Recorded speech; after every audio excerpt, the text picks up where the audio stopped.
So, welcome everyone to Palatable Diversity. Thank you so much for being here. We have Tanisha Arena doing this presentation for us, and we are so glad to have her here. I got to meet her in person last week. Amazing, very funny, which you had me at laughter. Okay, but she is also going to be talking about some serious stuff that I'm excited to hear about again and get into more detail. She's a Black woman in community leadership as the executive director of Arise for Social Justice. She is also a commissioner of Massachusetts Commission on the Status of Women, the host of an award-winning podcast, Unapologetic, as well as a published author, public speaker, and consultant trainer. And we are just so glad to have her here. She also shared with us last week about her wonderful grandkids. I hope she speaks about them again and just making this world a better place for them. So, yes, thank you and welcome, Tanisha. All right, thank you, Ebony, for that introduction. So, yeah, here we are on this Wednesday.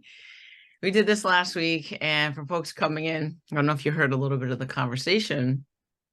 I've never done this on Zoom before, so we'll see how this goes. I'm glad that Ebony's on tech. The only thing that I'll ask, Ebony, is if you just keep up with the chat. There's a lot of folks here on the Zoom. So just keep up with that. I'll pause for questions, things like that. Let me see. Let me get this screen share going. Okay. That. And feel free, Ebony, to let folks into the waiting room. We're just going. Okay. Yep, I'm letting everyone in and I pinned you. So, yes, I'll be mindful of it. All right. So I'm going to put y'all over here in my little box. All right. Welcome again. Palatable diversity. So that's what we're here to talk about. And what does that look like? So I used to like to get started with some grounding guidelines. And you'll see down here in the bottom, this is a slide that I use in Growing a New Heart. So this has been used with express permission. There's some of the grounding guidelines. It's just to get us grounded in this space, right? Because I'm going to introduce some ideas, concepts that you're going to bump up against with things that you already hold to be true and things that you value. And so we've got these two arrows, they're bumping up against each other, and that's what they represent, right? The tension of these ideas that are sitting, banging up against each other. So that's going to happen in this space. I can't see everybody, but any off chance, has anybody here ever walked on hot coals? Put your hand up. No, nobody? I'm not surprised, right? All the years that I've sat in on sessions where my colleague asked this question, there's been like 4 people in 20 years. I'm like, yeah, I paid my good money to walk on hot coals. In that space, people will spend the majority of the time mentally preparing to walk on hot coals, right? So yeah, we're going to walk on some hot coals. So I'm going to turn up the heat in some spaces on some things. And the beauty is people spend that time learning to walk on the hot coals, being mentally prepared, and they walk across the coals and nobody gets burned. So I put that here, talk about these things. We can lean in, turn up the heat, and not get burned. Next, we got this ski pole looking thing. I know we've heard that expression, I can touch that with a 10-foot pole. Okay, well, how about a 12-foot pole? Maybe an 8-foot pole, maybe a 2-foot pole, right? You have the freedom and flexibility to come in as closely to the material or lean out as far away as you want, right? Totally up to you. Then lastly, we have this insights here, and it's the road, and it's basically our Zoom Vegas clause, right? People will maybe share personal stories and information. We're going to leave that here in the space, but all the lessons, we can take that out into the world, share that knowledge, right? That's how we expand what we've got going on. We want to expand our pool of knowledge, but people's personal information, we're going to have it right in here. So, you know, what happens in Vegas stays in Vegas. Everybody good with that? Do we need anything else for folks to feel comfortable in the space?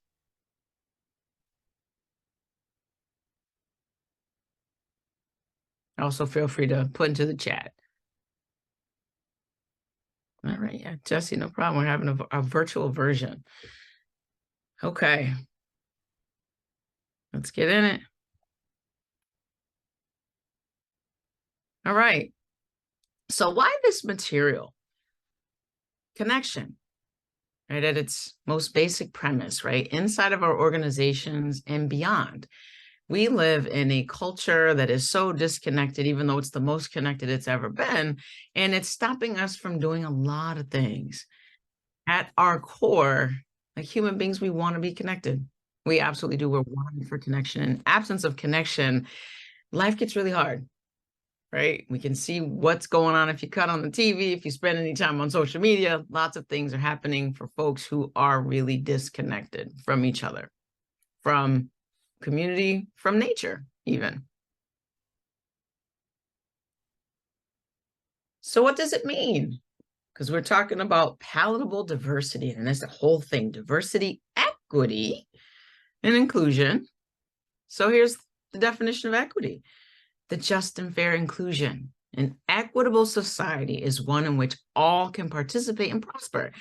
And the goals of equity must be to create conditions that allow all to reach their full potential. In short, equity creates a path from hope to change.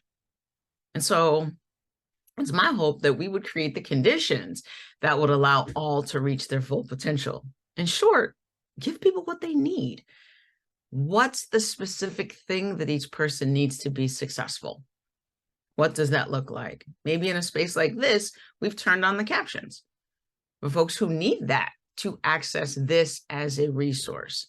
It looks like offering it on Zoom because everybody doesn't have the means to travel. Or if you are far away from where we are, you can still have access, right? We're providing that as a resource. It's the opportunity. Again, offering a hybrid model, a Zoom model. It's giving someone the opportunity to participate in a space they wouldn't otherwise be able to do that. It's supporting folks, right? Yeah, we let you come into the space. What supports do you need? Accessibility? Do you need language translation? Do we need to have other spaces, quiet spaces, right? Sensory issues. What are the policies and what is the practice? When we talk about creating conditions that allow for everyone to reach their full potential, right? How about a fair distribution of opportunities and power? Raise your hand if you work in a space where there isn't a fair distribution of opportunities and power. Yeah, quite a few of us. And I understand if you can't put your hand up because safety is also a thing, because, you know, that distribution of opportunity and power. We have to name that and know it when we, you know, invite folks to talk about these things in the space, right? Like safety matters, my economic stability and security. I can't tell you the whole truth. I want to, but I can't because the rent's due. I got my groceries. I have kids to take care of. Now, where does DEI live in your organization? And if you're a DEI professional in this space, my apologies in advance because it's going to get tense. But think about where it lives. If you're the DEI person, who do you report to? Because that's going to matter. Let's see what's happening in the chat. Oh, we got some people. Folks are saying hi. All right. So, is your DEI linked to HR? If it is, that's about people, kind of, but honestly, that's risk management. I got a couple of friends that work in HR departments, and they're like, listen, our goal, our job is to keep this company out of litigation. That's it. So we're going to do the things to make sure that we don't wind up in court and sued and bankrupt. But it's not really about we care of these things. It's I'm just trying to stay out of court. And so if putting Black Lives Matter on my website saying we're in, you know, diversity, inclusion, all that stuff in this space, and the CEO can't say certain things and the manager can't talk to you any old kind of which way, that's going to keep us out of court. Okay, fine. If it means that I have to promote XYZ number of people because it looks good on the books, okay, fine. It doesn't mean that those other pieces will be included in that space. The support, the opportunities, right? The resources, who knows?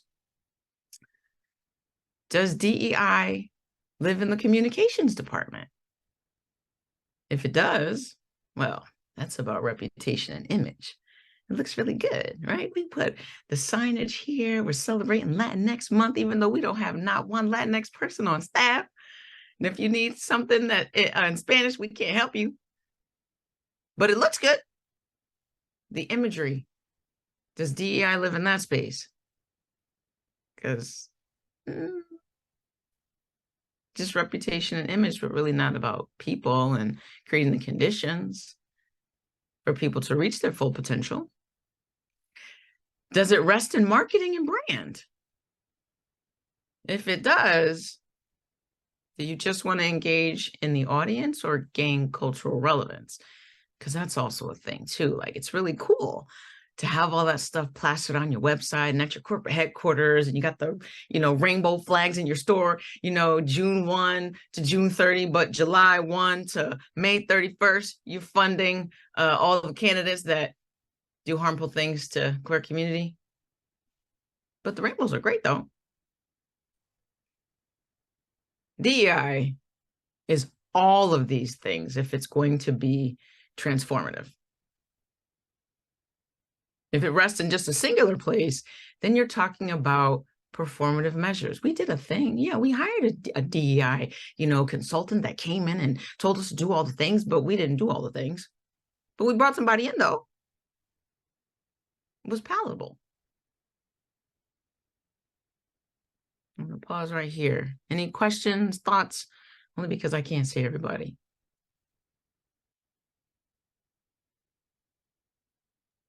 There's nothing in the chat. Okay, no hands. Oh, we got a hand. Allison. Hey, so what about if DEI is not really part of any of those? It's not really specifically tied in to one of those areas. It's not named that way anyway.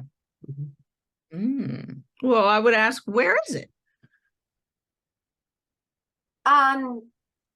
It is spoken about in terms of a value and part of a compass point of things that we value, but there's nobody really in charge. So it's there, kinda, but nobody. There's not enough intentionality behind it. It's like, we know we value this, but what's the application going to look like? And who's going to have accountability for that application? I would say, okay, it's encompassing a few things. I would want it to be more intentional and direct. Like, there has to be some clarity about it. Yeah. And we'll get into it. We can flesh some of these things out. Great, thank you. Okay. Ebony did say I was funny. Diversity and inclusion. What is the academic version of thoughts and prayers? It's like, Alice is like, oh my gosh. Yeah. Because what are we talking about? Where does it live? How? What's the accountability look like? How are we going to measure this? Who gets to be the arbiter of any of those things, which is also part of this diversity conversation? So, and also I try to throw in some humor. It helps things stick. And some of these things are heavy. And you also got to laugh to keep from crying sometimes. So DEI is everywhere. Diversity, equity, and inclusion. And fun fact, I don't actually do DEI work. Nope. And I'm gonna tell you why. I ask one question all the time. Diversity, equity, and inclusion into what? And here on these two slides, I spent a lot of time on Twitters. So I still call it Twitter. Actually, I call it the Twitters. Elon wants to call it X, but it's the Twitters. I've said it before and I'll say it again. DEI is the institutional version of, I have a Black friend, so I can't be racist. I see some head nods. Facts. Or, and this is where this was born out of, when organizations desire diversity, it is important to remember that they typically want a palatable diversity or an assimilable diversity. They do not want diversity that fundamentally challenges the status quo. Diversity, equity, and inclusion into what? Pause. And so I'm about to turn up the heat. Here's a warning. Let's see. Jay, my partner is a professor, and this rings real true to their experience. Jay, do you want to elaborate? Sure. So in the previous slide, talking about like how the academic version of Thoughts and Prayers is DEI.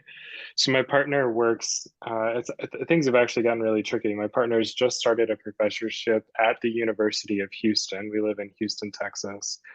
And actually in Texas, there is a movement, one, to just entirely remove the language of diversity, equity, and inclusion from like all academic institutions. And this is, of course, because like, you know, there's an overwhelming amount of conservative politicians in Texas. And so that's happening.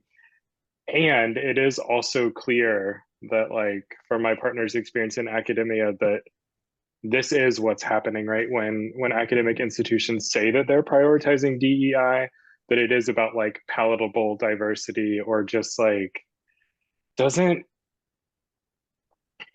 I mean, like my partner is white and non-binary or apogender, and have a lot of colleagues who aren't white. Their mentor from when they finished their PhD, and they were actually telling me like, you know, this mentor who is Korean, that like, the thing is she still experiences microaggressions in the workplace, right? Like there is this like effort to hire people who represent this idea of diversity, and yet like the effort sort of stops there.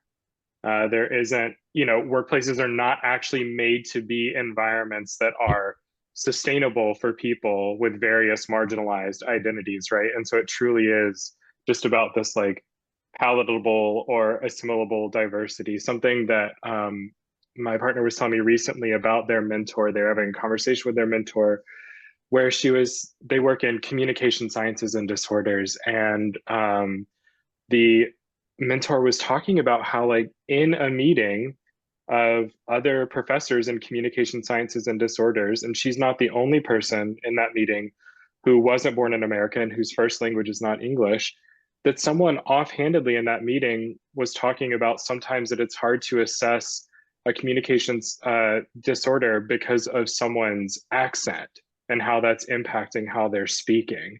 And it was just like, this is happening in a department where they are literally studying communication disorders. And someone says this offhanded thing about people with quote unquote foreign accents and how it's difficult to understand them. It was wild.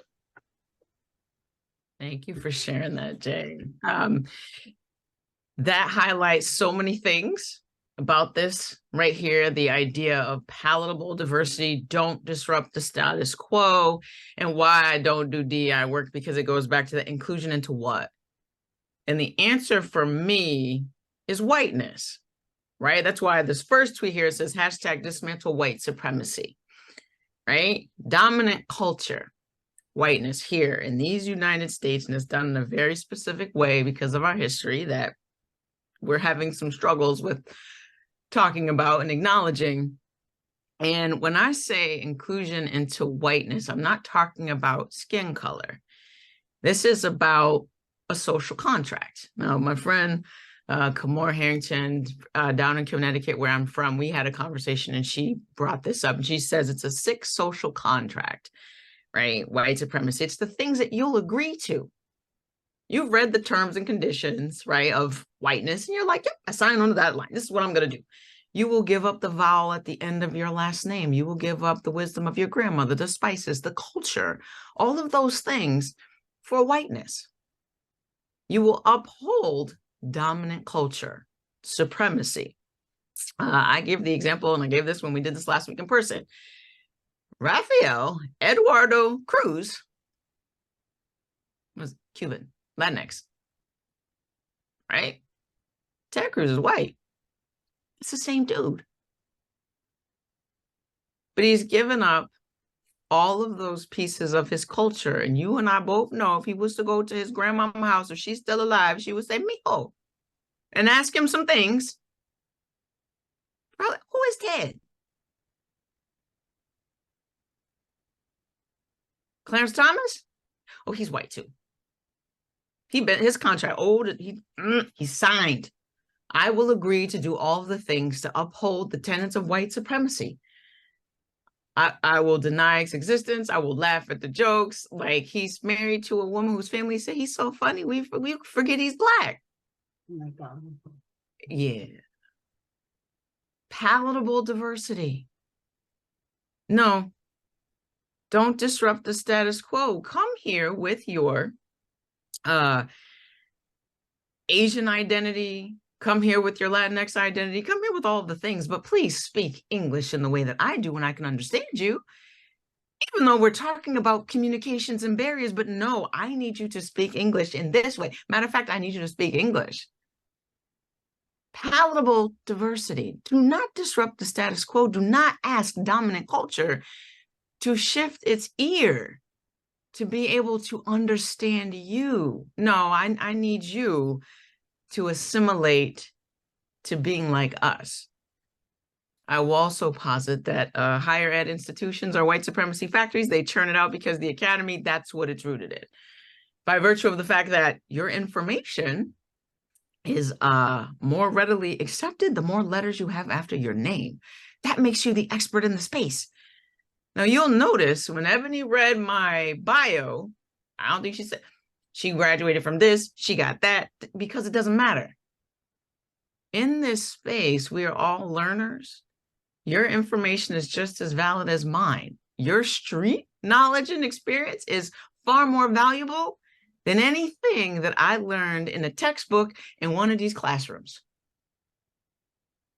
And that's the whole point. It's also part of dismantling supremacy culture, right? Because we could easily say, oh, I'm better than you because I'm degreed. Oh, and then we take it even further. Well, I'm better than you because my degree is from this elite Ivy institution. As opposed to, well, I went to community college and saved a couple grand on student loans and, but we want diversity. Think about your organizations. Who's on the board? Who are in the upper levels of management? Who's in the C-suite, if that's applicable? Who are your frontline workers? Who has the most engagement out on the streets, forward-facing to community? Who's paid the least and paid the most? And this is playing out in real time, right? We have the United Auto Workers, the big three, they all on strike. And it's the CEOs that make 400 times as much as the people putting the cars together. And it's like, well, do you work 400 times harder than I do? These are questions that we have to grapple with when we're talking about this diversity, equity, and inclusion, and palatable diversity. We have a diverse workforce, but what does that mean? Because do we have diverse paychecks? Yeah, but not in these equitable ways. So back to diversity, equity, and inclusion. Inclusion into what? Because in dominant culture and white supremacist culture, it does look like this. Workers being paid far less, with owners, CEOs, executives feeling like, well, we're doing you a favor, giving you a job. But as Abraham Lincoln pointed out years ago, labor is the thing that generates capital. But I digress.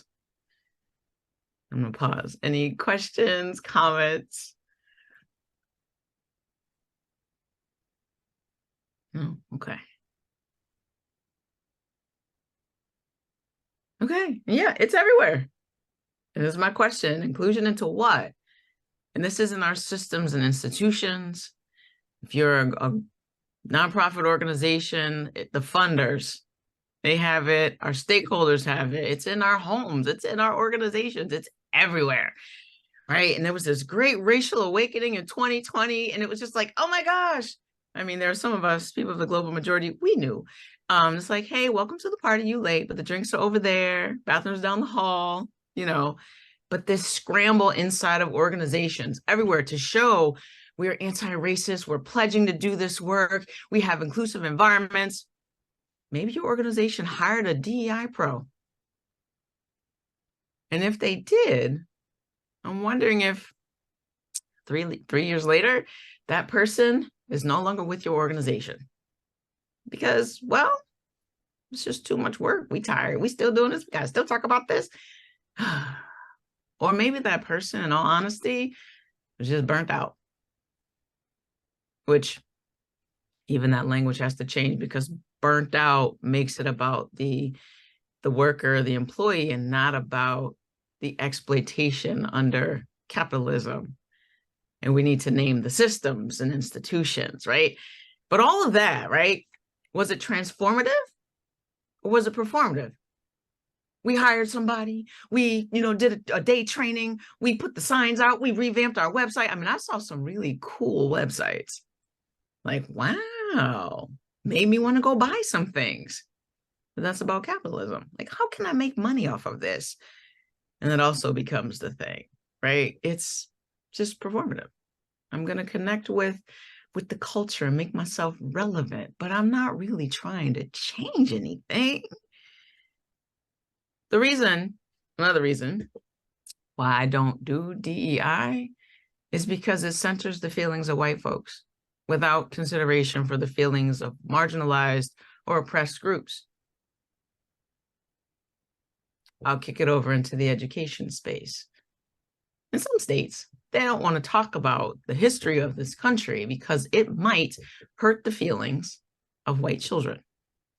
However, there are Black children in those spaces who experience the things that we can't tell the white kids about from history, but they're experiencing it in real time.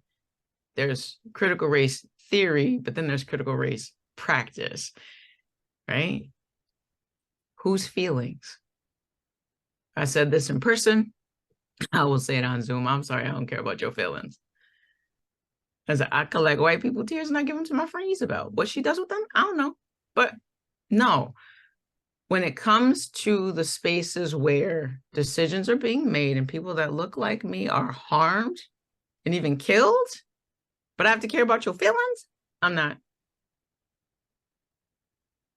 And if you show up as an ally, a co-conspirator, a strategic agitator, right? You shouldn't want that. You don't want me to care more about your feelings than you have to care about what's happening to people who are not part of dominant culture. And when I say dominant culture, I'm talking about cisgender, heterosexual, rich white men. And as close as you could get to being that. But if you are not that, it's not dominant culture. If you are not able-bodied, if you are not English-speaking, if you are not Christian, right? All of those things that we ascribe to dominant culture, you will get a turn. And if you cannot or will not assimilate into that, well, you're going to get a turn. And it winds up being practiced. Because right now, folks in the trans community are under attack. And if you're a cisgender person, I'm a cisgender person, my ethics, I got to show up in that space. I might not belong to that group, but I know what it feels like to be oppressed in a group. And there's that poem from way back when, at first they came for, and I ain't say anything. And we know how that turned out. And it's 2023. And so if you just reading the poem now, it's, yeah, first they came for, and I did something because I read the poem and I learned. So we need to be doing something. Because if we're not speaking for those who are being persecuted right now, who's going to speak for us?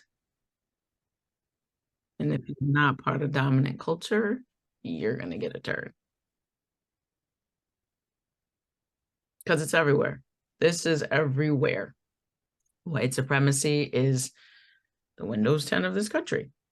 It's always running in the background. We're on Zoom. Is anybody thinking about what their operating system is doing? Nope.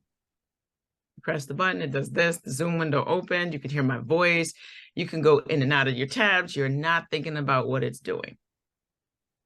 That's how this operates. And even when we come up with something, we're like, oh my gosh, we're going to do this DEI thing, we're going to make it so that everybody is included. Guess what? It's still running through the operating system. Any program that you use, Excel, PowerPoint, Access, Word, still running through Windows, which means it has all of the rotten pieces baked in it. It's part of the, it's just how it runs. So we got to do something different and be intentional about that.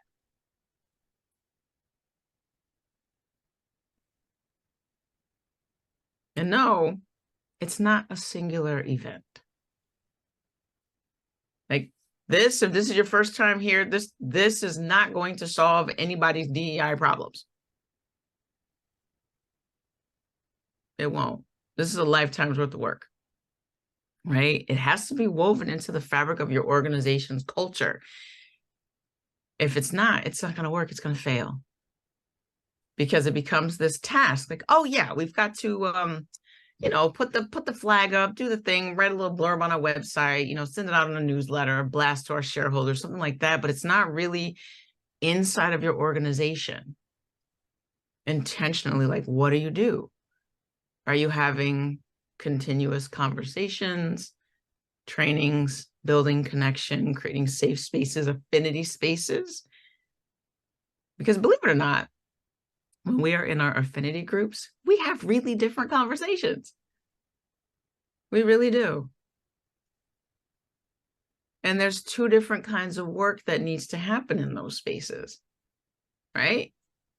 And you have to know that every day is about bridging a divide and dismantling a culture that's harmful, not just for Black, Indigenous people of color, because white supremacy hurts white people too. Because again, if you sign that contract, it's requiring you to do things that you otherwise wouldn't do. You're losing the ability to have genuine connection. You might be losing a piece of your humanity, but you think you're gaining the privilege piece. But then you're giving up so many other things, giving up my culture, giving up my name, giving up my heritage, like all of it. And that has to be a consideration.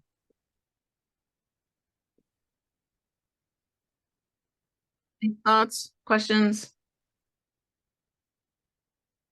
This is where I wish I could see folks, like everybody. Yeah, I don't see any hands and nothing in the chat. Okay.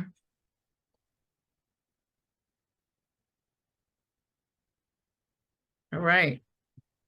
This is our part where we're going to talk about transformation. Can we actually do this? Can we make the turn? You think about your organization and what it looks like. And this is that 10-foot pole, 2-foot pole, however it works. You can put in the chat, raise your hand. If you had a magic wand for your organization, the space that you occupy, what would you need?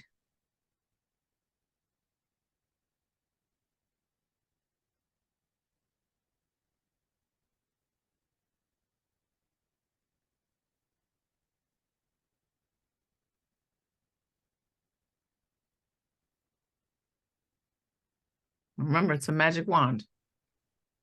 Unlimited budget. You could fire people, hire people. What would it look like if there was equity in the organization, the space that you occupy?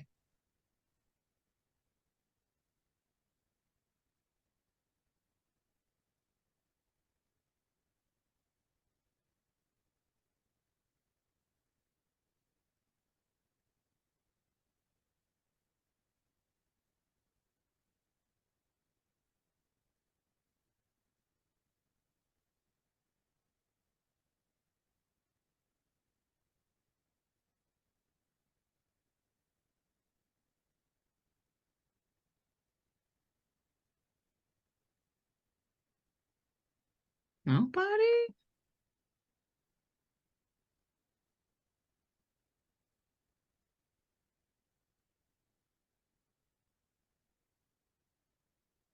We All have right. some stuff in the chat.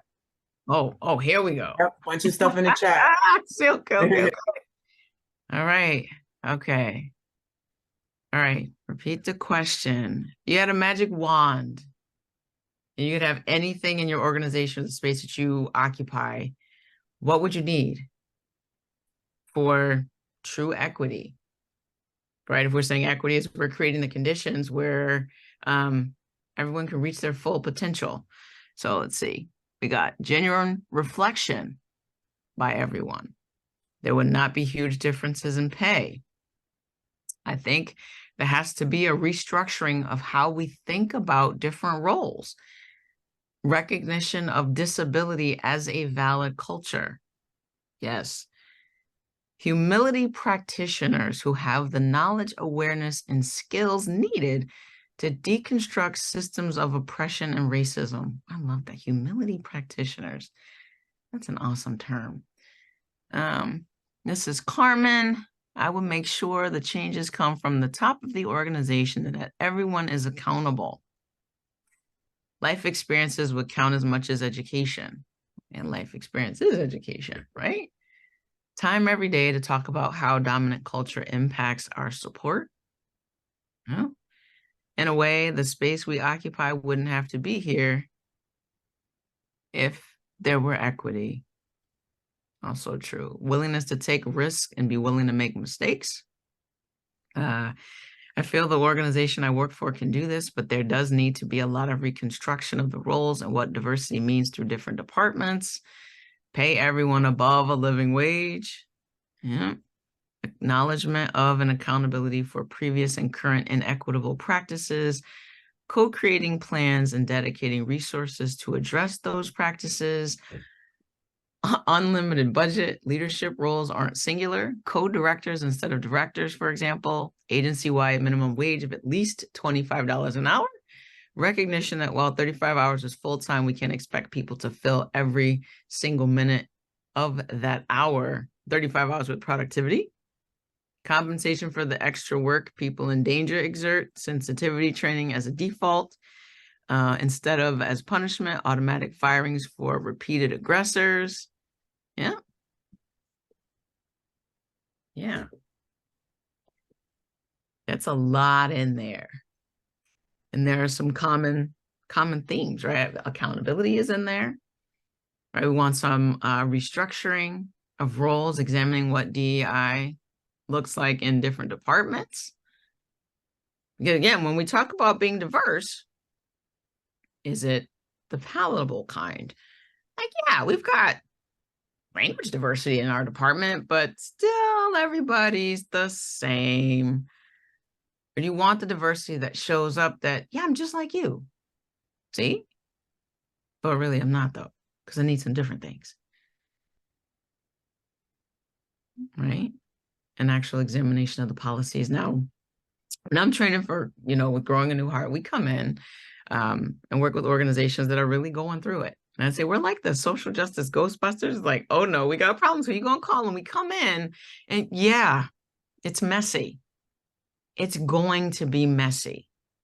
If things are falling apart in your organization, right, after you've had a really good training, not the fluff, because we don't do performative. We're going to come in and we're going to bust up your organization. And that's a good thing, because the way that it is, it's not working, or it's only working for some.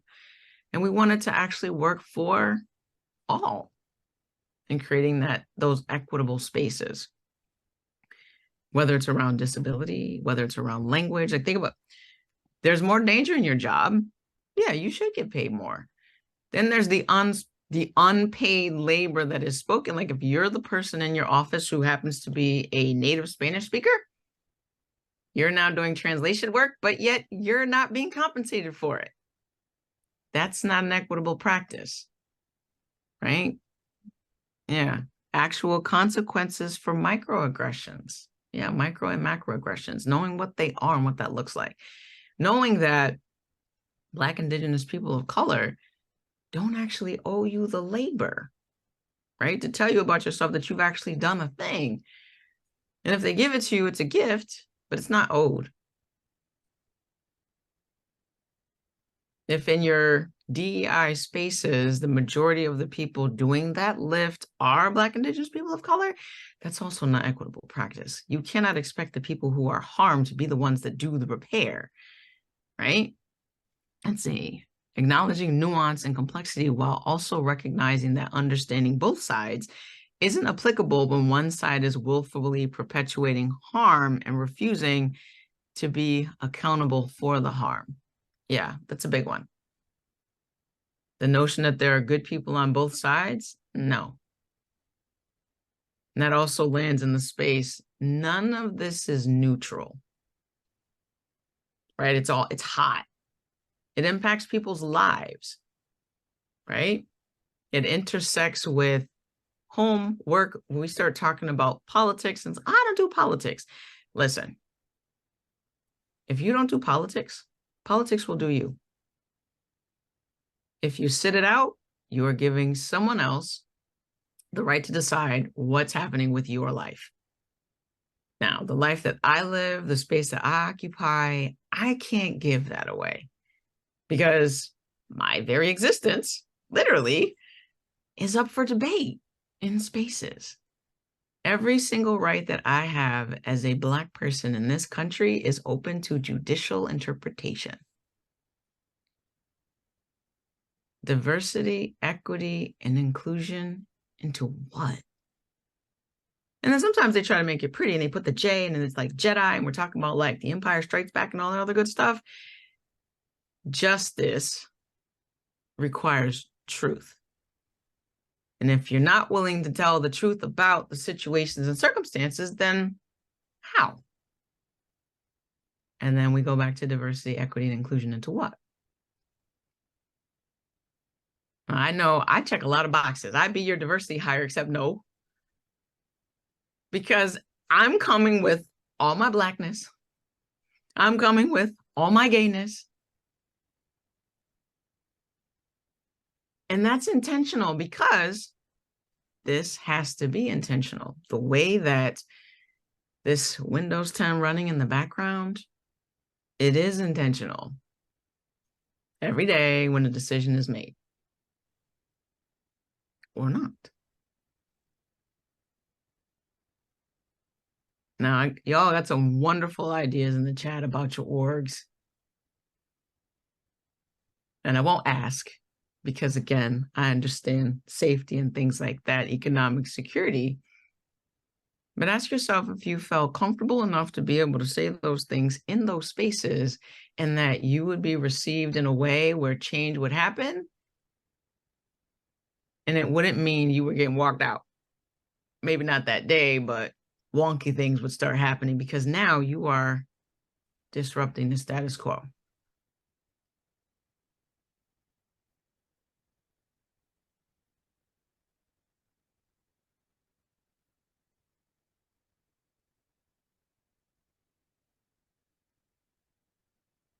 I don't want to be palatable diversity.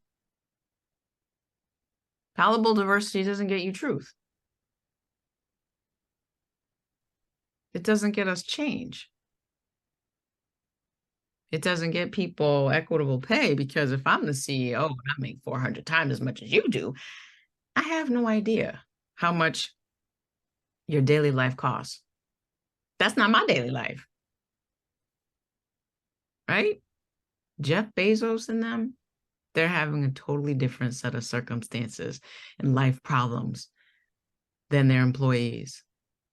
His biggest problem, this is Jeff, hey, can y'all move this bridge so my boat can get by? Meanwhile, workers at Amazon have deplorable conditions. And they'd rather spend millions of dollars to stop the folks from having better working conditions when the money that they spent on the prevention would pay for the better working conditions. Make it make sense. Unpalatable diversity gets you to that place. It gets you the Chris Smalls. They're like, nobody's going to listen to him, and he's uneducated and all the things. But guess what? Didn't he organize them people? Unpalatable diversity. The person whose resume winds up in the other pile of do not call back because their name didn't meet the standards, you know, because maybe that's your sphere of influence, right? Or the person who didn't get hired because they didn't have the experience. Okay, but I gotta have experience to get the job, but nobody will give me a job so I can have experience. Yeah, Jay, I've said some of these things in my agency before, and I recognize that I can say these things without being ostracized or punished, in part because I'm protected by my whiteness. Yeah. And Jay, thank you for naming that. And even then, as a queer and non-binary person, I'm still asked to be patient with people who can't seem to gender me correctly after years of knowing me. Nope.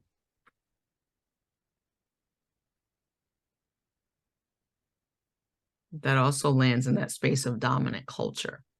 How many chances do you get? I don't do DI work because it centers the feelings of white folks and not those who are being marginalized and oppressed. And as Jay is pointing us to, he's expected to understand. They are expected to understand.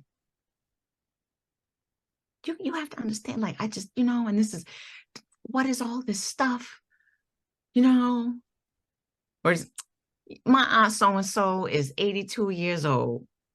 She doesn't understand, but magically, under the right circumstances, when someone gets married and their name changes instantly, we can say, oh, this is Mr. or Mrs. So-and-so. Easy, no question. But all these other things, we're confused. Palatable diversity. That's what that is. And agreeing to that contract that it goes with, because it's inclusion into what? I want you to include yourself into my dominant culture. Don't make me have to change anything at all about the things that I think, the way that I think, my level of comfort. It must center around me.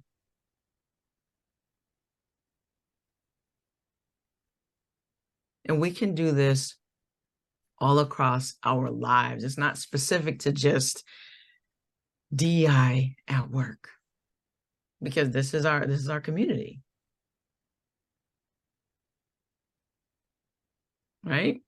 Even in our houses, right? You want your kids to do things a certain way, or the simplest things. Does the toilet paper go over? Does it go under? Do the dishes, the silverware, does it go up or down in the dishwasher? You have a dishwasher. Like, I'm assuming lots of things, and this goes to dominant culture is lots of things.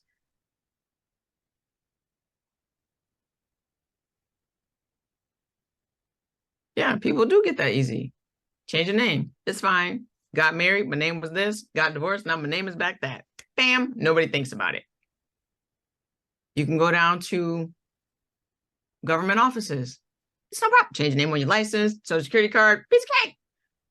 Easy. Because we get that one. That's part of dominant culture. It's even harder to advocate for clients who are in the same culture you are, and it not to be taken as you're using your personal biases to defend them. Okay. I don't want to botch your name. Severiana? Am I saying Yes, that? you said it correctly. Okay. Can you elaborate a little bit more? When you work with like young teen parents who like our organization works with, and you're helping them advocate with like DCF or attorneys or different organizations, sometimes when you advocate too hard for them, when they can't advocate for themselves, it can be taken as that you're using your personal biases sometimes, and you're made to think that you are not thinking professionally sometimes. Got you. So if I'm understanding you, so if you are someone who identifies as a teen mom and you're in this role supporting teen moms, your ability to advocate for them, or the strength of how you advocate for them. It's like, well, you're just showing up like that because you were also this, not that you would give that energy to. Yes, or because you're Hispanic just like them, you're sort of using that, I'm being discriminated against. And sometimes these teen parents, they go through some hard things, and DCF is a hard agency to deal with, the state attorneys, and they, it gets taken, and sometimes you have to get into that professional state, and just like you said, you have to change your way of thinking and act differently sometimes just to get their point across, or yours. Right. Well, thank you for bringing that up. Y'all can hate me, I don't care. DCF is a terrorist organization. I said what I said, and I stand on it, because they literally come and snatch people's kids in the middle of the night, and operates in a way in conjunction with the state, and has historically harmed Black communities. Calling DCF on Black folks is violence. Violence is trauma. I would expect you to go hard in that space. Why? Because you understand that space. And that's probably why you're amazing in your job. Like, I know what it is to be a teen mom and to have to navigate through these systems. So I am going to say all of these things and advocate for the people that I'm working with. Yes. And sometimes I hear from attorneys, like when I'm advocating or going to court dates, with my clients and stuff, it's like, oh, you're doing such a great job and there's not that many people. But then it's like, oh, now I want you to come into court and testify against this person. And now you're subpoenaed to say what you witnessed. So now you have a choice. Like, do I endanger my relationship with my client? Do I make their life harder? Or do I suck it up and just give them what they want to hear? Right. And knowing these are situations and circumstances that you have to navigate. That's part of this palatable diversity. Like, oh, well, I'm going to say the thing, go along to get along. That's performative. And no, we're not all sitting in a position where we could go in and say the things. Like, I will name, I am the executive director of a social justice organization that does radical work, and I can come out here in the fullness of all my identities and say what I say. And if you call my board president after this presentation, she would talk about white supremacy and she made me in my feelings or whatever. You call my board president and you say this woman is going to be like, why are you on my phone? Click. Or she might ask you if you're racist before she hang up on you. And there is a level of job security in that. My board loves the way that I do my job. I'm expected to show up this way. It's a radical organization, right? That's amazing. And there should be so many more out there. It needs to be out there. That's why I do this work. I am unpalatable diversity. When we start to talk about, well, you're not professional. Who's the arbiter of what's professional? Ask yourself, who decided what that is? I intentionally don't code switch. If you've listened to me today, it's like, yep, I've used African-American vernacular English, because that is also language. And yes, being professional. I also show up in spaces how I do, with the intentionality, because let's face it, I'm the expert in the room today, right?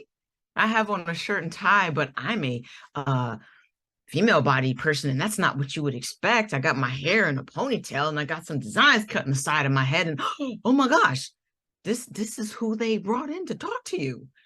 Oh, and I have tattoos, and technically I got a neck tattoo because, I'm the professional. What does it mean to be professional? Who decided? I mean, literally, they had to pass a law so that I could show up to work and not lose my job because the way my hair grows out of my head. This is my natural hair. And if these are things that you don't have to think about when you go to work and get yourself together, that's in that privilege space. The inclusion into dominant culture. They didn't have to pass a law for you to wear your hair to work and you don't have to lose your job or have to cut your hair so you can graduate as you're trying to walk across stage and get your diploma. or to be on the sports team or in whatever space. Like, you could be different. That's fine. Your hair, it does what it does. But like, no, can you not bring that hair? We need you to make it look like, our hair. That's what that is. It's dominant culture and what we have accepted as the norm. Why I don't do DEI work? Because it is centering whiteness, and whiteness is the norm and the thing that we are measured against and must be included in. No. I want my hair care products to be hair care products and not the ethnic hair care products, right? Because it assumes that hair care products are for a certain group of people. That being professional, right? Let's see, professional is showing up as your whole self, and how those don't necessarily go together. They can. Unpalatable diversity gets you to the truth. Unpalatable diversity gets you true connection. We put all these barriers, we can't get there. Because I can't tell you how going to work and sitting in the meeting before the meeting about the meeting is wasting my time, and you care about productivity, or like we've sat together in the same cubicle for 10 years and yet you don't even know the names of my children, because there's this wall between us about our lives. And I don't talk to you how I talk to my friends after 5 o'clock, where it's like, hey, what's up? What's good? Blah, blah, blah, all the things. I show up at work. Hey, how are you? Yes, my weekend was really great. And I can't, and then the radio fried nasal thing that happens in the space. Black, Indigenous people of color are good at surviving. So yes, code switching. Assimilation is about survival. And it's true. It is true. Unpalatable diversity will get you these conversations. Not to have people in their feelings and bringing the tear. I don't need any of that. It's so we can actually look at what's in front of us and have transformation. Where we can say, I care about what you have going on, like I care about what I got going on, and I want us both to be okay. I want us all to be okay and have the things that we need. Not that my needs are far more superior. And that becomes the thing too. Again, different training, different day, but at its base is like, we're in a colonized nation. Colonized nations have the same problems rooted in abusive values, which abusive value number one is, you've made me feel something I don't want to feel. You did something I don't like. I have the right to belittle you. I can harm you. Heck, I can even kill you. Down to gaslighting, I can reshape reality. Like, that's not what happened. No, what do you mean? The rewriting of history. Like, we're watching these things in real time. Down to, I don't have to answer to you. Oh, and if I don't like it, I can go in and overthrow the government and nothing's going to happen to me because I'm white. And that's what this country runs on. Not Duncan, racism, white supremacy. Don't argue with me, argue with your ancestors.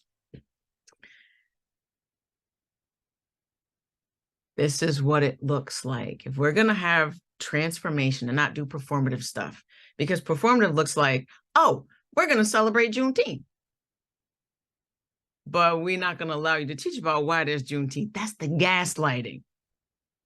The gaslighting is telling workers that they should be happy that they have a job and not paying them where they could actually live. And then saying that there must be something wrong with you. You're not working hard enough, right? It's telling the college graduate who's got student loans up to the top of their head, like, well, you shouldn't have took out those loans and whatever. But then if they didn't go to college, it's like, well, why didn't you go to college? And like, make something of yourself. And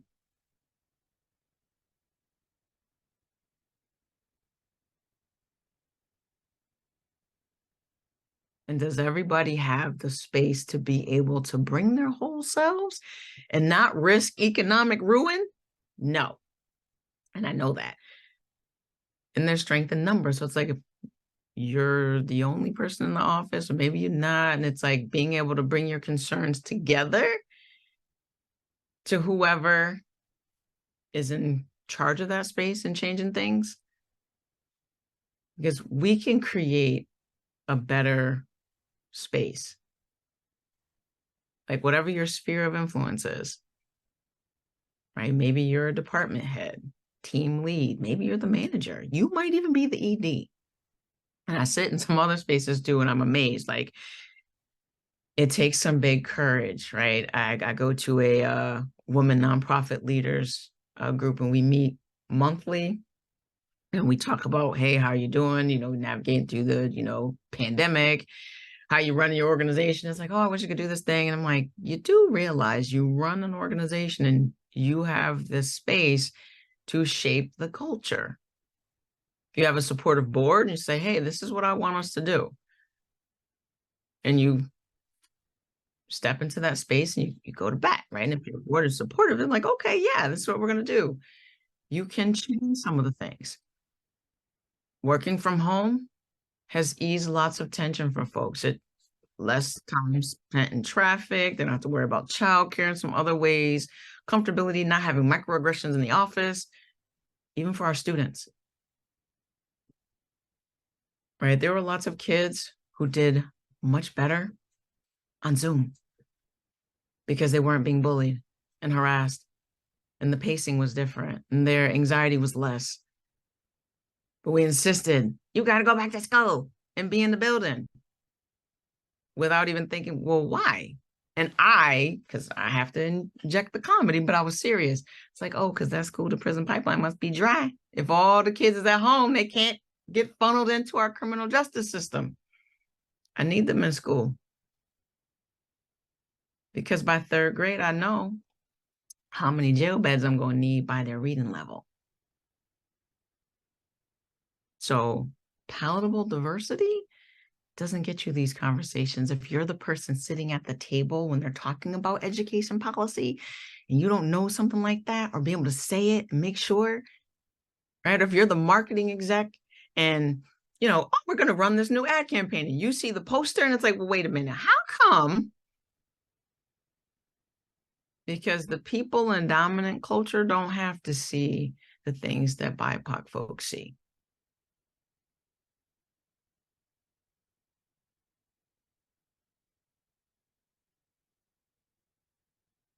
Okay. Gayatri, did I say your name right? Close, Gayatri. Gayatri, completely agree with everything you've said. And as I strive to engage in unpalatable diversity, however, when I've done this, I've had disheartening pushback and shutdowns from administrators, from the people in positions of power. How can I get this message across to people whose values are so entrenched in white supremacy and capitalism? Deep breath. That's work. It's a lot of work. Sometimes our roles is to get people to see the things that they don't, because they don't want to, because they can't, because it's scary hard. One of my favorite movies is The Matrix.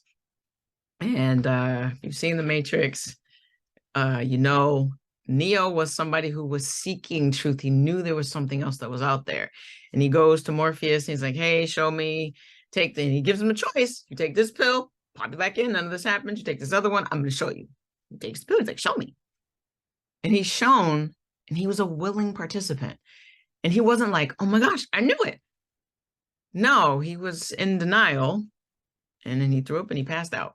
Because he was like, I can't believe this. Like, I knew, but I didn't think it was that bad.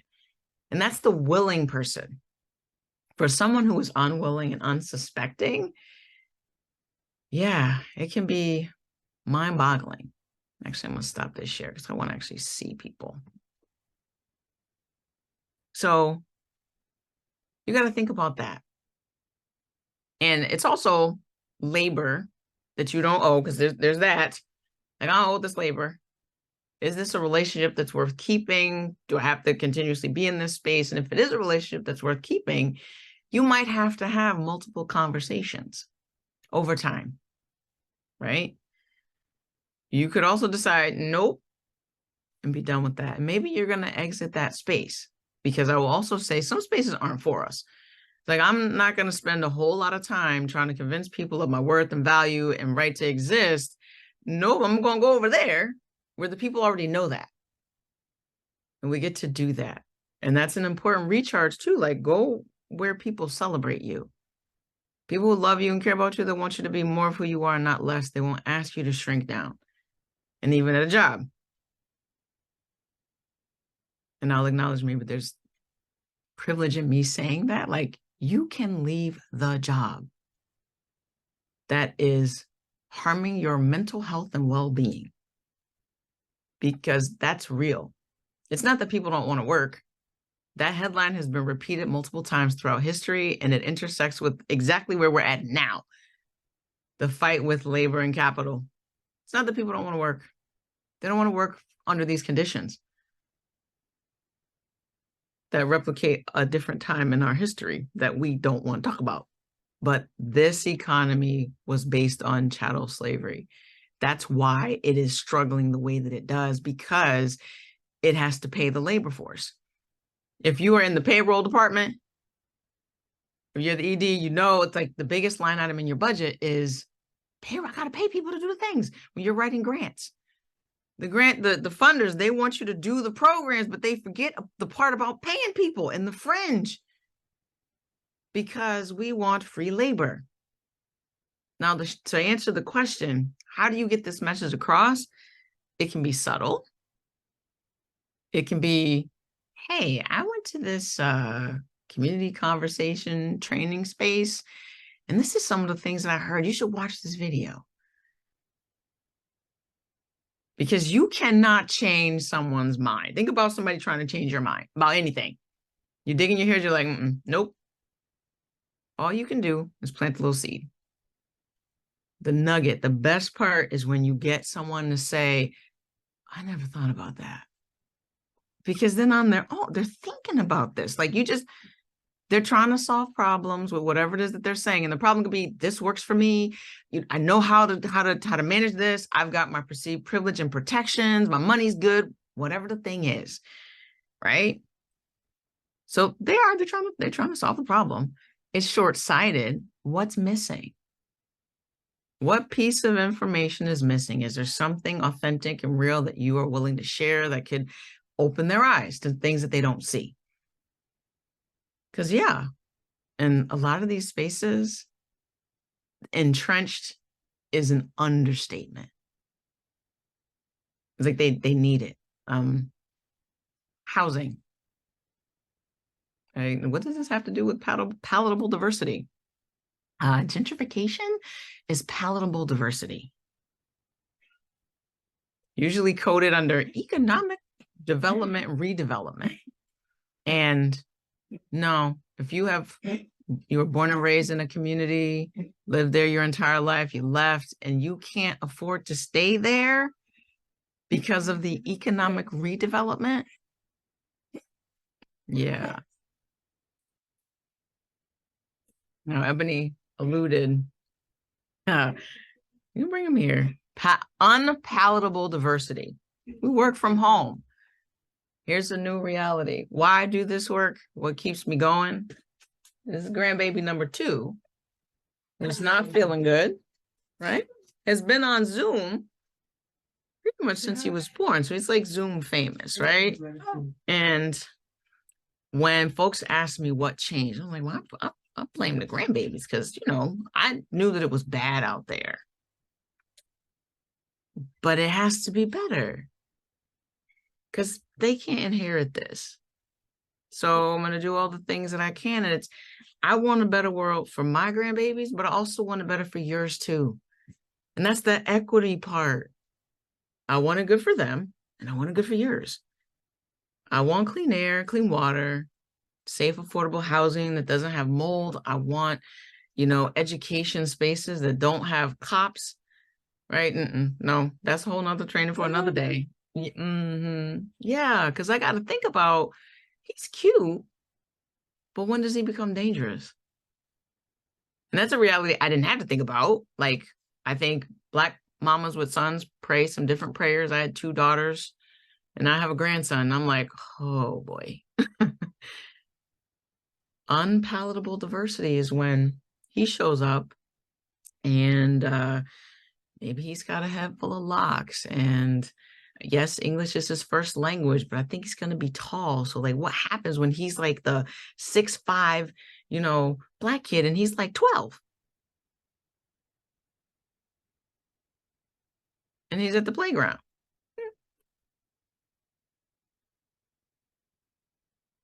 Unpalatable diversity invites in a conversation like that in your service organization, right? If you work with teen parents, that is a different experience, and they're navigating through all of these systems that, first of all, the adults could barely navigate through because they're not designed for anyone outside of dominant culture. Cisgender, heterosexual, rich white man. Teen mom where? No. But if we're so busy trying to center the feelings of white folks of dominant culture, they never get to hear about those experiences and see the real impact, because those decisions have an impact,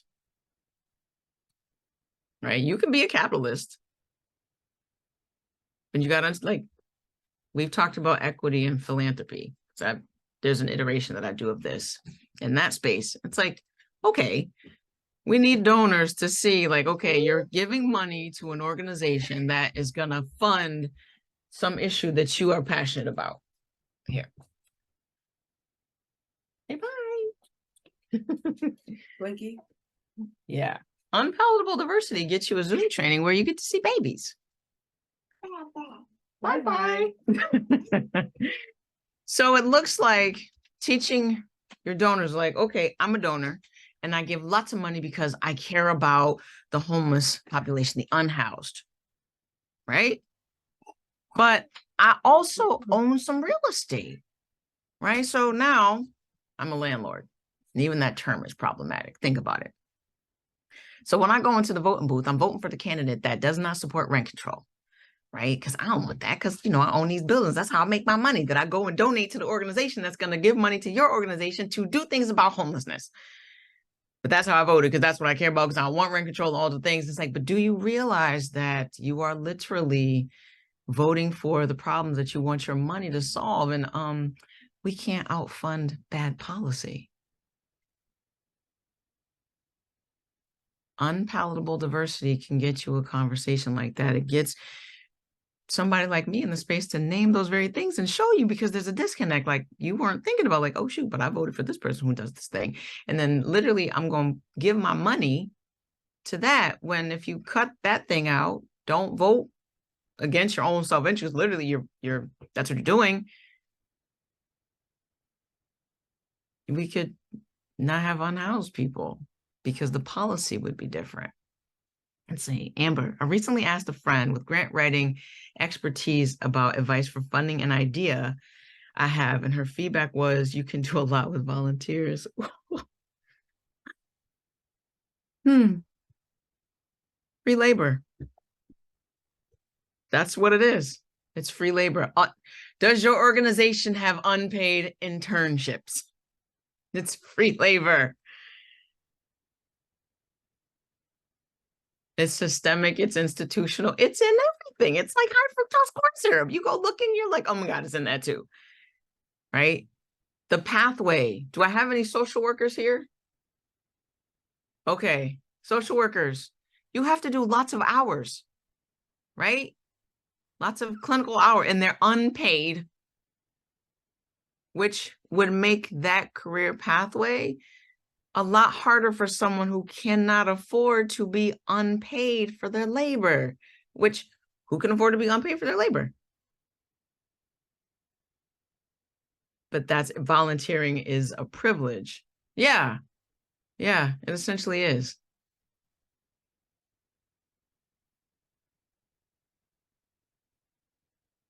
Who does the labor and what does it pay? And the way that this is set up, I said our funders, because if that's the answer, you can do a lot with volunteers, because you can't get the funders to pay for the people to do the work, because this system is not about paying people to do the work, because it never had to until it did. And nope, we don't like that. And colonized nations have these same problems. It's here in the United States, it is in Canada, it is in France, and it looks identical across the globe. Colonization is rooted in abusive values. Colonized nations have the same problems. The United States is a colonized nation. And it's a different level of colonization. The history part matters because it is just carried forward with no interruption. And it brings us here to this idea of diversity, equity, and inclusion. I mean, going back to Ellis Island and the melting pot, and it's like that we all became the same thing, but really no. Because if we all became the same thing, it means that some people had to lose something. Give up your culture, spices, the wisdom of your grandma, the elders in that space.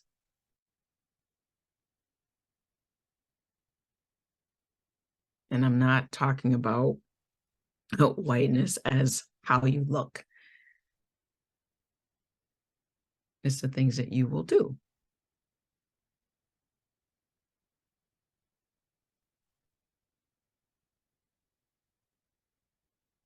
Any other thoughts, questions?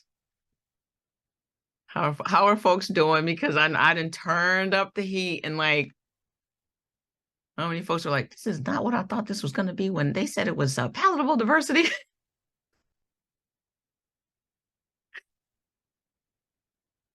Is Greg here? Greg, are you still with us? You didn't give the people the disclaimer. I know, but I just figured that, you know, he was going to come authentic, and which I love, and transparent. And I just don't think people always need to be on guard for that. I just think they just need to hear it like they need to hear it. You know what I'm saying? Yeah. Yeah. So you can direct all of your negative comments to Greg, but I'll take all that good feedback. No, that's part of the unpalatable diversity. It's like, well, why you gotta say it like that? And that hurts my feelings. And listen, there are things happening outside that have dire consequences because we needed to be nice.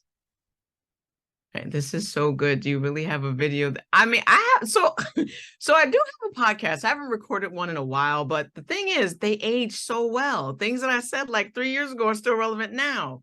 There's a few, and I just talk about the things in real time, like that's happening in our country. You know, like, America, what is you doing? Ain't you got no home training? Like, huh? And it's, I just turn on the TV, literally turn on the TV. Like, what is happening and how could this be? But, and we need to have conversations like this about the hypocrisy, about the shame. And I do think that shame has its proper place. Like, literally tell people, back to them the things that they've said. Or I turn it around. It's like, okay, so essentially, and I love that there's been a shift somewhere, and I hope it keeps going. There's a commercial that I saw on the Twitters. It's always the Twitters. And it's a dad, and he's in a hospital room. You see the little girl's in the bed, and the dad is talking to the doctor, and he's like, you know, what do you mean there's nothing you could do, you know, for my little girl? And the doctor says, if we do anything, like, we could all go to jail. And then there's another guy, and he's like, yeah, because I'm your elected official, and I made it so. Like, I passed along, we're gonna be watching your daughter to make sure she doesn't do anything. And the context of this video, the young girl was raped, and she's pregnant, and she's in a state where the laws around reproductive health, they don't allow any exceptions for anything. So here's this dad who is hearing from the medical professional, like, I can't do nothing. And then here's the side conversation with his elected official saying, yeah, this is what I decided, and this is what you have to do. And it's a reality check. And I was like, oh, okay, this is the reality about the decisions that are being made, and they're not neutral in the actual impact. Regardless of what your faith is, and in that space of equity, whether I believe in that thing or not, it doesn't mean that I feel like I have the right to make that decision for you or to take it away from you. I don't believe in that thing. I don't do that thing. You believe in that thing. You do that thing. But feeling like you're the arbiter and supreme authority on it and pressing that on other people, that's the oppression space. And then if you are not part of dominant culture, they will make a decision about you too. No, we don't think that you should have affirming healthcare. We don't even think that you should have adequate healthcare. the richest Black woman is still 7 times more likely to die in childbirth than the poorest white woman. And here's the beauty of this. If we created the conditions for the richest Black woman to have adequate health care, maternal fetal health care, it would drastically improve the conditions of that poorest white woman. All of the womb-bearing people would have a different birthing experience that would be a heck of a lot better, because we've created the conditions for it. We put the equity in it instead of leaving it with the disparity, right? Let's see. The mixed feelings of thank goodness you're saying all of this, but also feeling some sense of discouragement about how long and how ingrained all the crap is in watching generations. People try, yeah. The thing I said in our in-person space, I get it. It is it's hot, it's hard, it's exhausting, and seeing it cycle generation after generation, because we're talking about values.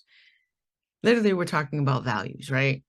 You just met grandkid number 2. That's JJ. Grandkid number 1 is Penelope. She is the first daughter born to the first daughter born to the first daughter, the first daughter. And when Roe v. Wade was overturned, I was hot. I remember we have staff meeting on Tuesdays, and that was when my board president had to send me home. I was beside myself because the anger, I'm like, oh my gosh. And there was also the thing of then Attorney General Maura Healey tweeting that, oh, we're protected in Massachusetts and it's great. We don't have to worry about these things. And I was just like, oh my gosh, now you're doing the white woman thing where because it's good over here, as if we would somehow be exempt and it wouldn't just spread, like because the smoke doesn't know to stay in the smoking section and the bad policy don't know to stay in Florida and Tennessee and whoever, wherever. And it was like, you tell me why Penelope should have the same problems as her great grandmother, my mother, who's still alive, and that's 4 generations. 4 generations. And maybe some of you in this space you threw up your hands because like we did this already. You did. And we keep cycling it around on the values, the abusive values. I can do what I want. I can tell you that you have to do what you want. And if you don't do what I want, I can harm you. I will pass laws. I will do all of the things. I will destroy your communities. I will make you have to bear children from your rapist. And well, we won't even pay as much attention to the person who harmed you, but we're going to make sure you experience more harm because that's our policy. That's what we run on. I want this to make you mad. So you go out and you do something different. When you see somebody doing the performative thing and like, oh yeah, we're doing all these changes and whatever, and it's just lip service, say it. Name it. Each and every single time, because neutrality only helps the oppressor. This palatable business, it helps the oppression keep on rolling. It's like, no. And it is ingrained. It literally is ingrained. It's in everything. It's the operating system. It can't not be. And if you are at a state institution, it's really hard because it's a state institution. It is embedded in the institution. I'm a commissioner on the Massachusetts Commission for the Status of Women. And I represent all women in the Commonwealth. And even in that space, having to show up hardcore to say, yes, we represent all women, and we paid a bunch of money for a survey, research study to find out who was the most impacted, and it was Black and brown women. So yeah, we represent all women, but if we could improve the conditions for Black and brown women, it would improve the conditions for all women in the Commonwealth because it's those who are most impacted. There is no trickle-down economics, but there's a glow-up when you take care of the folks down at the bottom. That's the unpalatable diversity. Me saying that in that space and having people go, oh my gosh, did you say that? Yes, I did say the thing. We have to say the things, because if we don't, think about Zora Neale. She said, if you don't say the thing, they will kill you and say you enjoyed it. No, these are pain points. Unpalatable diversity will get you to the pain points. And then we can do something different. Like legit, do something different. Let me see, make sure I'm not missing anything in the chat. It's very unappreciated. Way better than I believed it would be as sign up. Okay. Yeah, because Greg says I kick in the doors and do all the things. And I'm like, well, you know, it's, to me, it's just truth telling. Which, if we could just tell the truth, to me, that doesn't feel like this super duper kick in the door thing, but we're so used to coddling this space and caring about the feelings of, and that's also by design, right? Who holds certain people accountable versus not? Who gets 100 million times to like make a mistake versus somebody who makes one mistake and the book gets thrown at them? Grandma, tell the truth and shame the devil. Mm-hmm. Yep.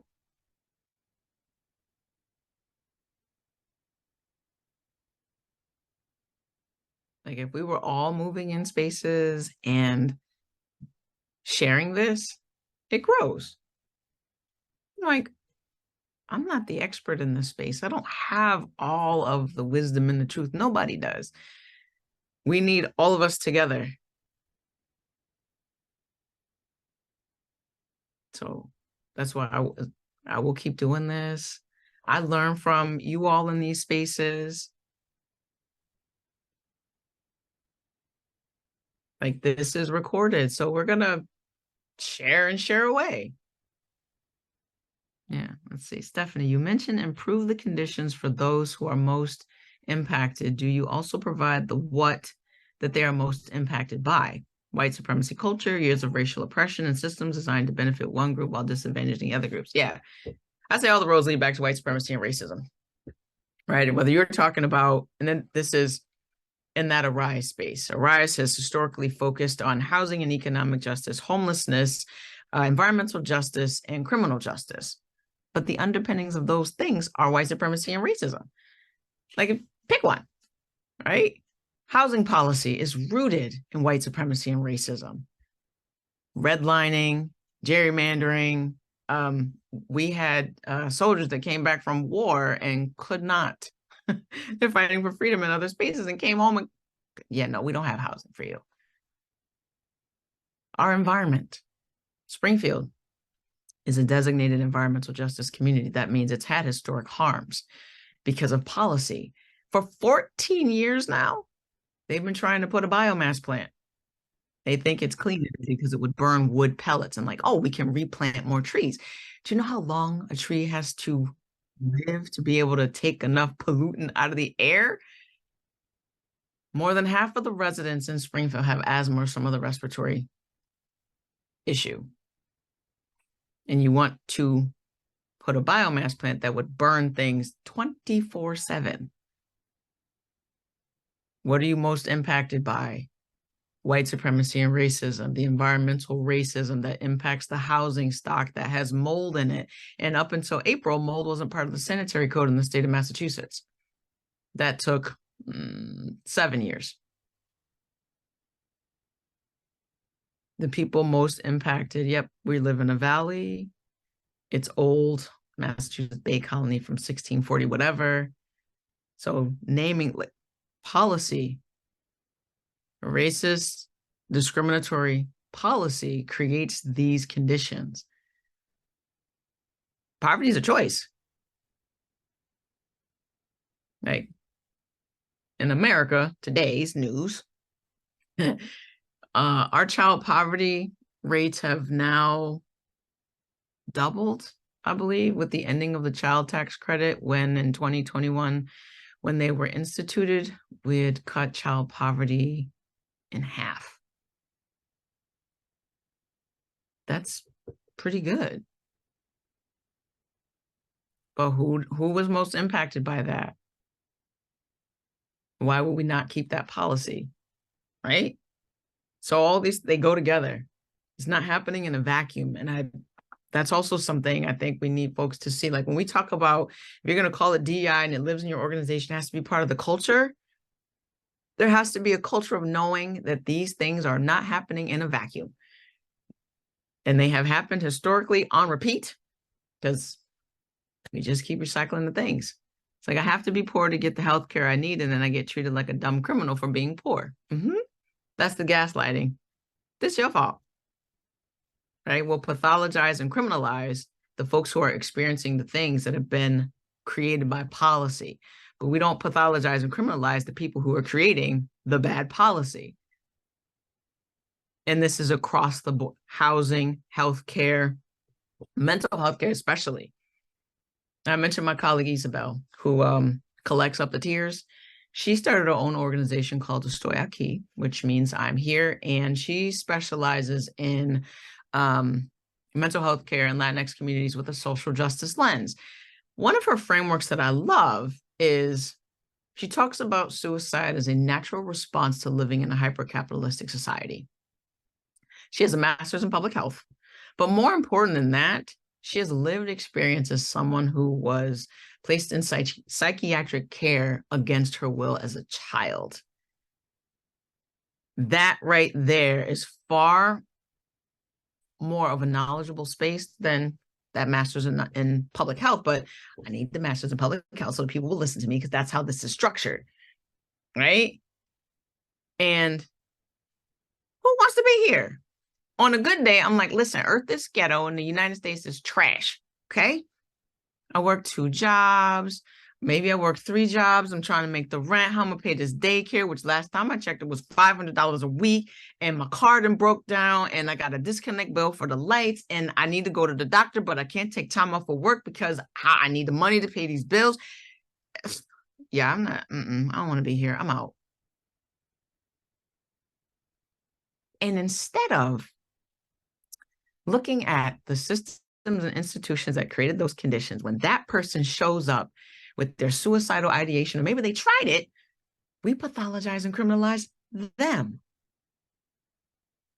On the Twitters, and I shared this with Isabel, there was a gentleman in Canada who had tried to commit suicide, and he was unsuccessful, and I'm glad he was unsuccessful. And he shared, it's not that he wanted to die, he was homeless, and he couldn't get housing.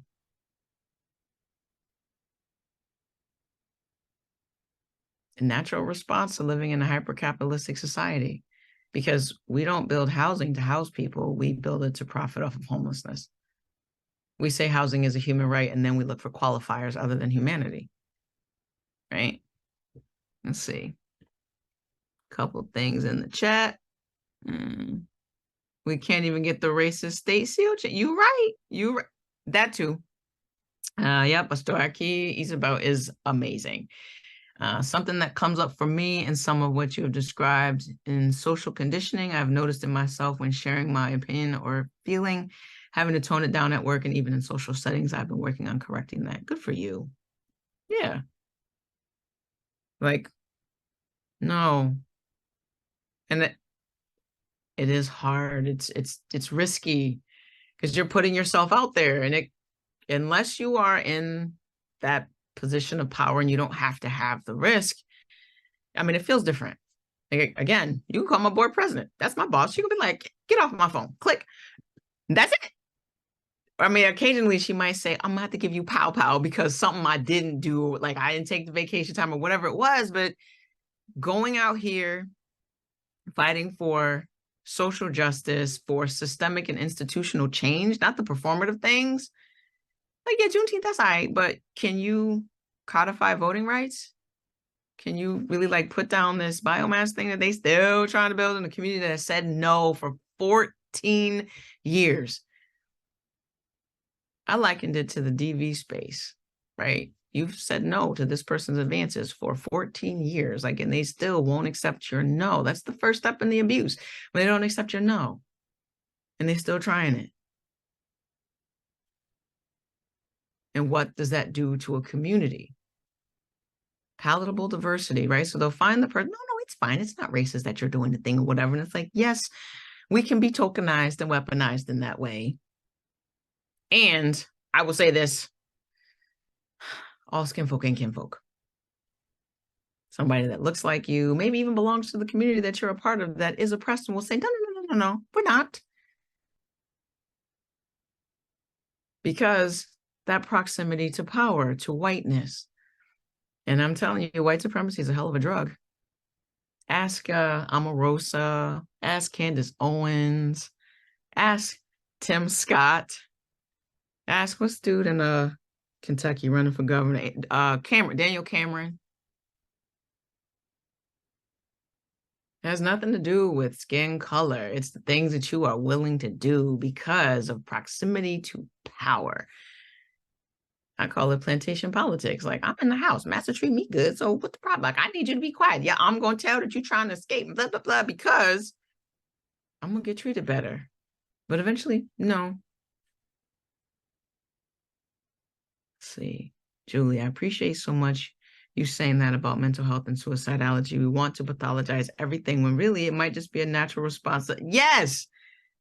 In any other space, you go to a zoo and there's the, animal cage thing, and there's, I don't know, 5 monkeys and thing, and you throw in a bunch of bananas, and there's one monkey in there who has hoarded all of the bananas, and the other 4 over there, they're starving.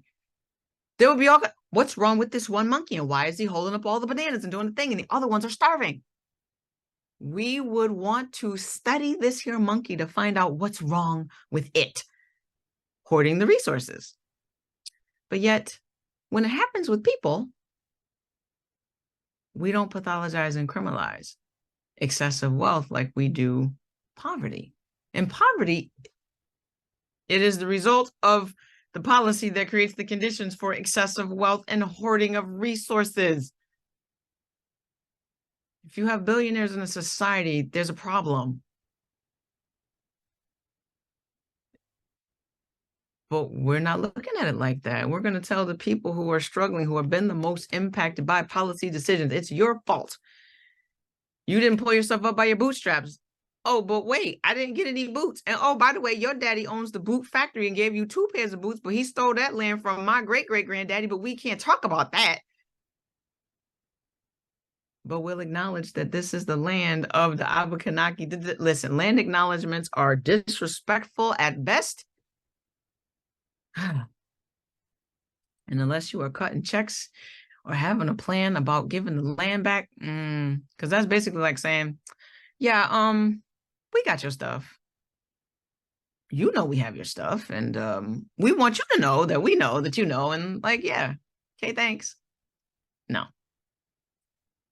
Yeah, we reward excessive wealth. Unpalatable diversity gets these kinds of conversations. I'm gonna go back to my screen share. This one, I think. So I think there's like 2 slides left. Like, yeah.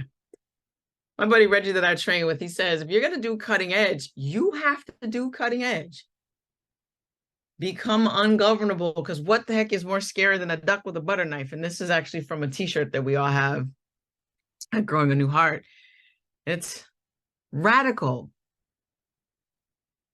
This is radical work, although I don't think it's radical to believe that everyone should have safe, affordable housing, be paid living wages, beyond living wages, right? That people should have what they need. Like, that's basement level. That's not even progressive. Like, you're giving yourself a pat on the back for like mediocrity. Like, no, that's basic level stuff.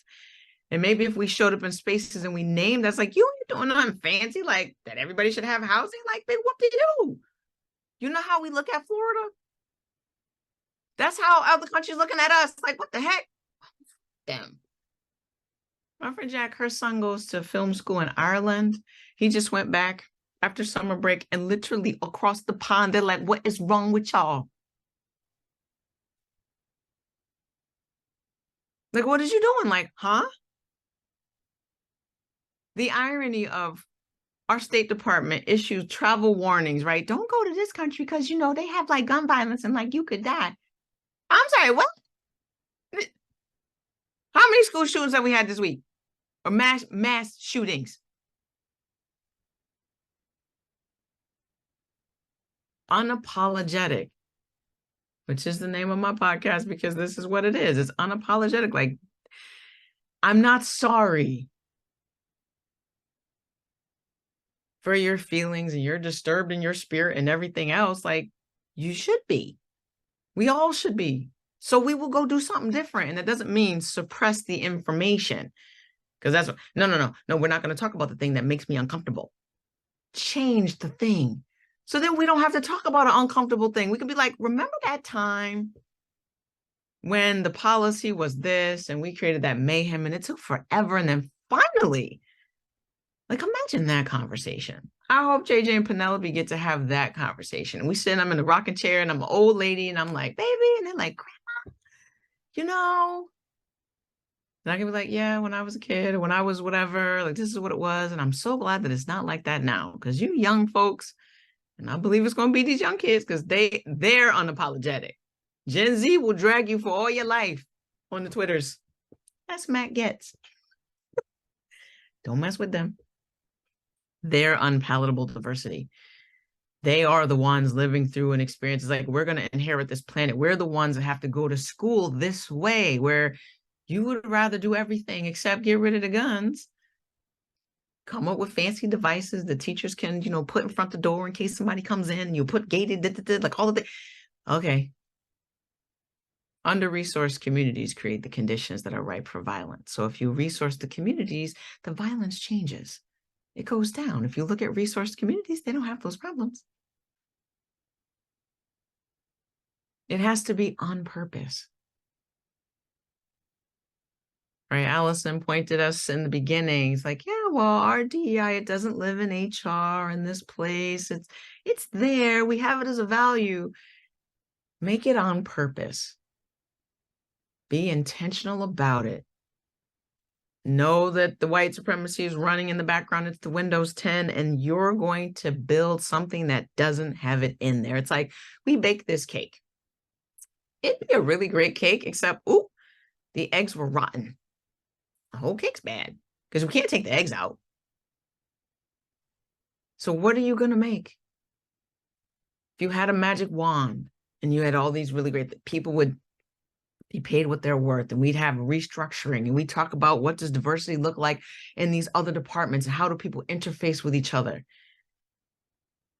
We need to have ongoing conversations about these things, because what's happening outside is also affecting people inside. Like, if you're bringing yourself to work, even if you try to be palatable diversity through the door, it's like, how do you show up at work when you left work the night before this really horrible thing happened in your personal life as a result of systemic institutional things, or you cut on the TV and you see the things that are happening that invoke terror and sadness and grief and all the things, the exhaustion.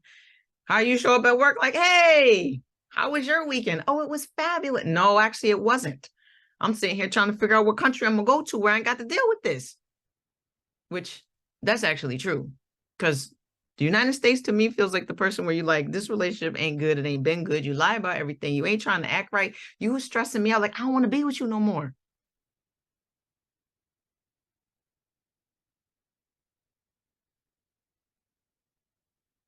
It's hard and exhausting. And it doesn't have to be this way. These are policy choices. This is on purpose.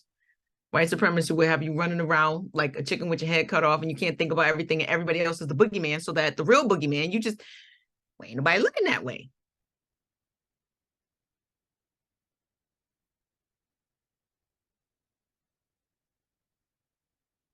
And if you look around, it's everywhere. This idea, the pushing back on systems and institutions that make it unbearable.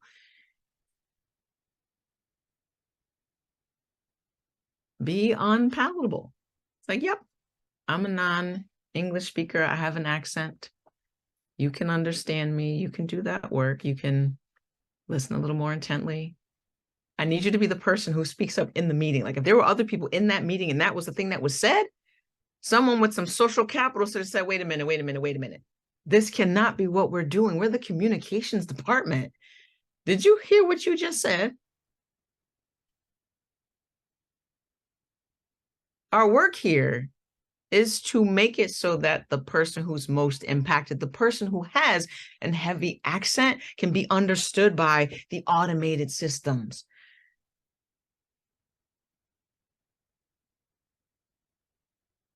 We need to show up and do our work so that we are not harming our colleagues in this space.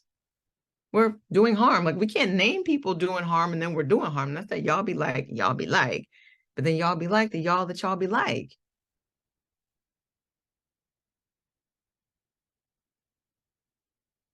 I have zero desire to be palatable diversity. Like I said,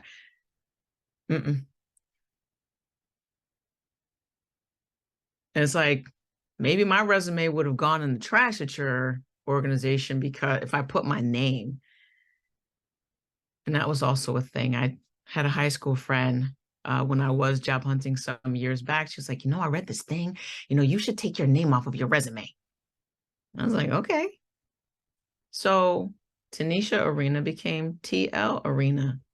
And it was like, oh, yeah, there were lots of hits because it was like, well, we cannot tell who this person is.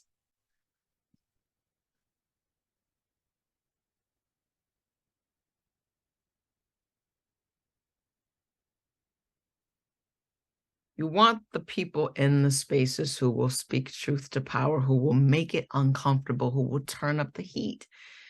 Because growth and change happens in the discomfort.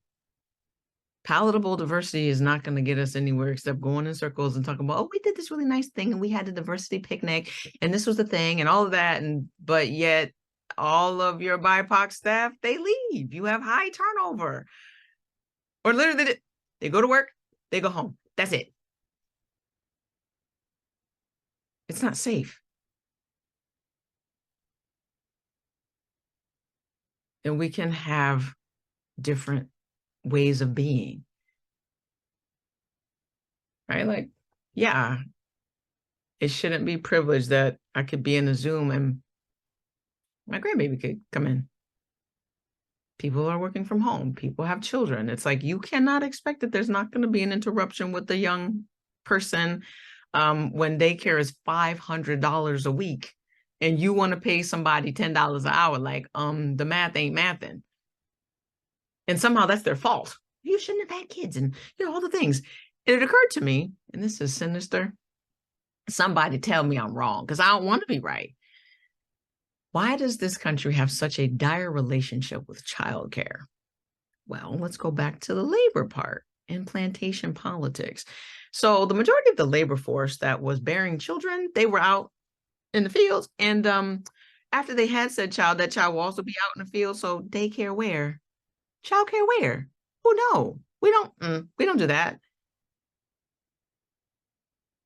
It's by design.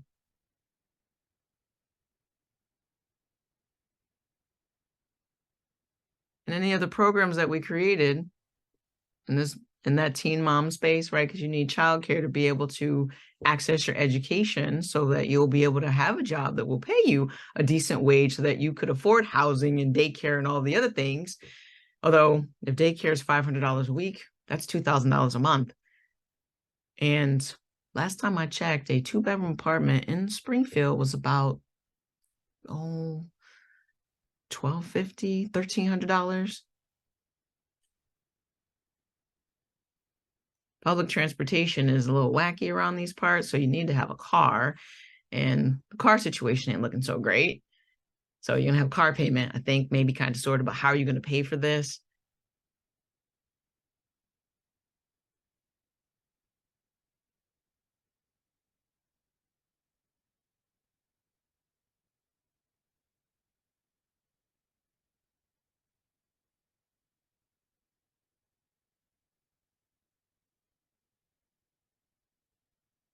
How are folks doing out there?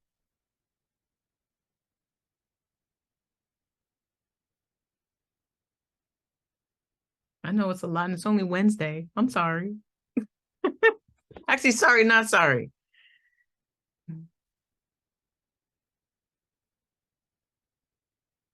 What's happening in the chat? Let me stop the share, 'cause that's the end, right? Yep, that's it. Yeah, so true. I forgot what day it was. Yeah, one of these days the end in Y. Would there be a handbook to fix all this when you you know, if I had a handbook, capitalism would be like, you have to market it and everybody can't get it. And blah, blah. Actually, if there was a handbook to fix all this, I would be in a bunker somewhere because they be trying to end my life. Will the email be recorded to us? That is a consortium question. I imagine so. I'd let you have $1 billion if you let me have $1 billion. Everything can't be for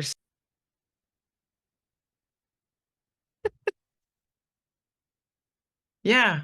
SSI $1,900, the rent, the new thing, and this is housing has me stressed and pressed. Folks with Section 8 vouchers are losing their vouchers, not because they're not doing their inspections and recertifications. You have a certain amount of time to find a place.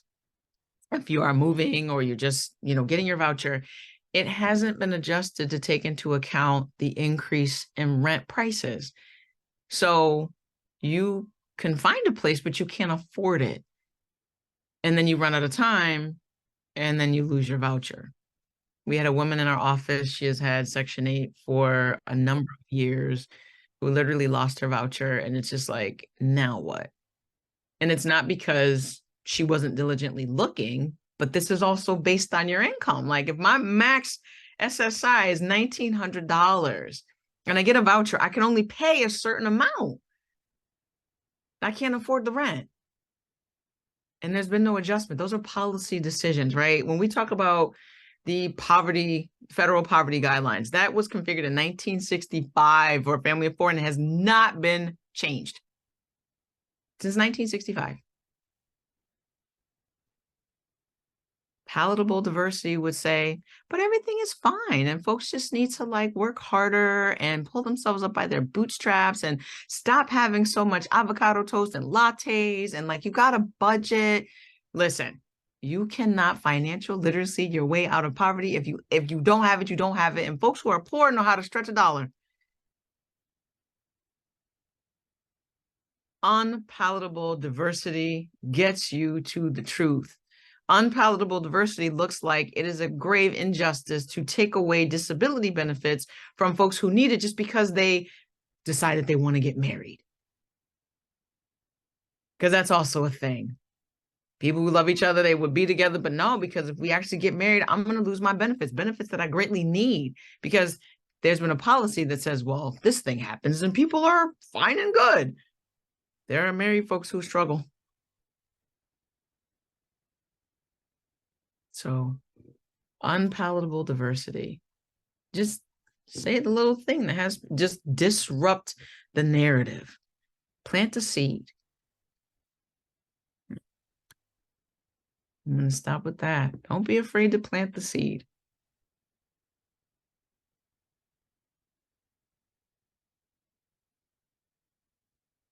Funny how the fight for marriage equality really never includes what you just mentioned. Yeah, because again, I'm still part of dominant culture. I'm able-bodied and I want to be able to get married. And how could you tell me I can't get married? And in that space for me, I worked with queer youth as a mentor, and it's if the queer kids can't grow up to be adults to get married, then what? We need to make sure the kids are all right. So they're not getting bullied in school and, often themselves because they're in spaces where people are saying that their lives have no value and they shouldn't be here. And if you live in one of those intersections, being queer, you are disabled,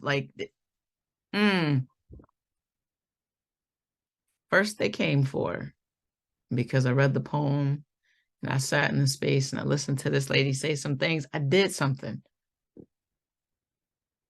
Plant the seeds. Be unpalatable all day, every day.